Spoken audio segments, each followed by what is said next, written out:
Selamat datang di podcast Suarakan Tulisanmu.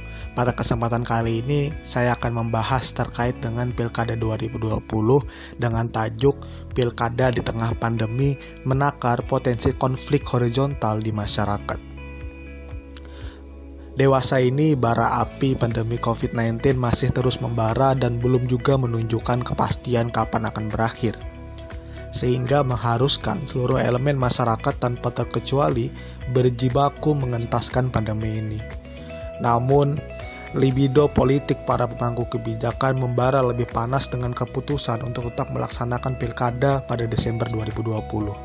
Itu artinya, seluruh rangkaian panjang pilkada 2020 yang memerlukan fokus penuh seluruh stakeholders akan dilaksanakan di tengah segala keterbatasan dan ancaman COVID-19.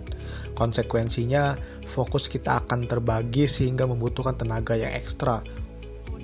Keputusan Pilkada Serentak 2020 yang akan dilaksanakan pada 9 Desember 2020 disepakati pada rapat dengar pendapat melalui video conference pada Rabu 27 Mei lalu. Lalu di rapat tersebut juga dihadiri oleh Menteri Dalam Negeri Tito Karnavian bersama Komisi 2 DPR RI dan penyelenggara pemilu. Dalam rapat tersebut, Komisi 2 menyetujui usulan penyelenggaraan tahapan Pilkada 2020 yang sebelumnya sempat ditunda. KPU kemudian mengusulkan tahapan Pilkada dilanjutkan pada pertengahan Juni mendatang, dibarengi dengan protokol kesehatan pendukung pada setiap tahapannya. Itu menunjukkan bahwa proses tahapan pilkada akan dimulai pada fase-fase puncak pandemi COVID-19 di Indonesia. Bahkan diprediksi hingga hari pelaksanaan pilkada, pandemi ini masih ada di Indonesia, yang artinya pemungutan suara juga akan dilaksanakan di tengah-tengah pandemi.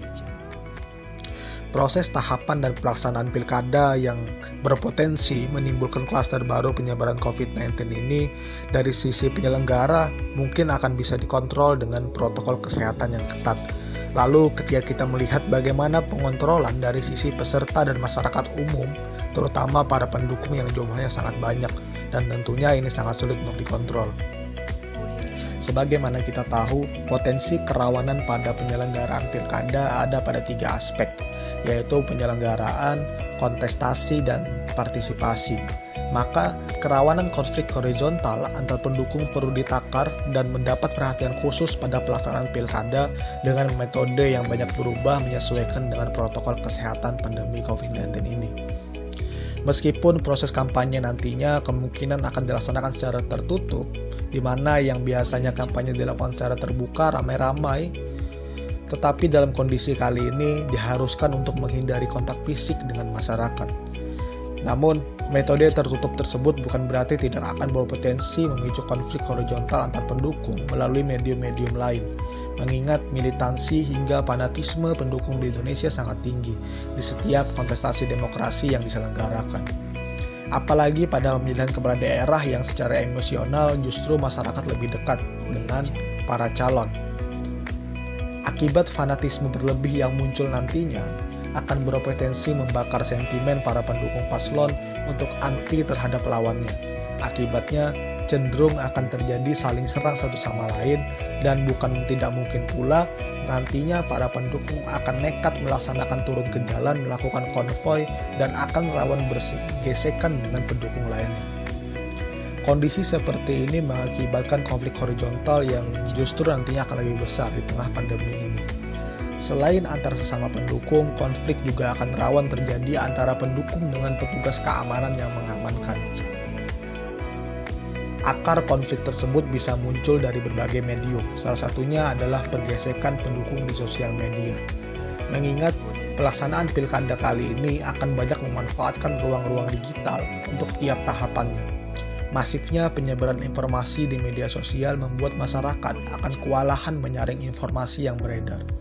Dengan begitu, informasi provokatif dan hoax serta isu sara akan berpotensi sering muncul pada pilkada kali ini, yang nantinya konflik via daring tersebut akan menjadi bom waktu di dunia nyata jika tidak diantisipasi segera. Potensi ini juga akan menjadi tantangan besar dari penyelenggara yang ingin menyelenggarakan pendidikan politik dan sosialisasi kepada masyarakat, di mana akan ada banjir informasi terkait pilkada yang kemudian akan menenggelamkan informasi resmi dari penyelenggara. Aspek lain yang perlu diperhatikan adalah tidak semua masyarakat terjamah oleh dunia maya. Artinya, pendidikan politik yang nantinya dilakukan oleh penyelenggara akan penuh dengan tantangan. Jika di waktu normal penyelenggara bisa melakukan sosialisasi tatap muka dengan mengumpulkan orang banyak, maka pada pilkada kali ini hal tersebut mustahil untuk dilakukan. Selain itu, penyebaran informasi yang bersifat provokatif dan hoax akan berpotensi juga menyebar dari mulut ke mulut yang sumber informasinya adalah berasal dari sosial media. Informasi semacam ini akan berpotensi lebih laku di telinga masyarakat dibanding dengan informasi edukatif dari penyelenggara. Berdasarkan hal tersebut, penyelenggara perlu memikirkan metode-metode edukasi yang tepat kepada masyarakat agar dalam waktu tahapan yang singkat ini, masyarakat bisa beradaptasi dengan memahami dengan detail terkait dengan sistem tahapan yang nantinya akan banyak berubah menyesuaikan dengan protokol kesehatan COVID-19.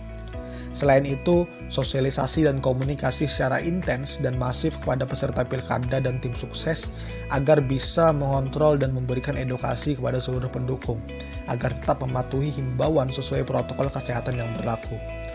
Penyebaran informasi-informasi yang edukatif dan mencerahkan dari peserta kepada masyarakat juga perlu pengontrolan yang ekstra agar tidak ada terjadi black campaign dan juga pesan-pesan provokatif yang nantinya akan mempertajam perpecahan di masyarakat.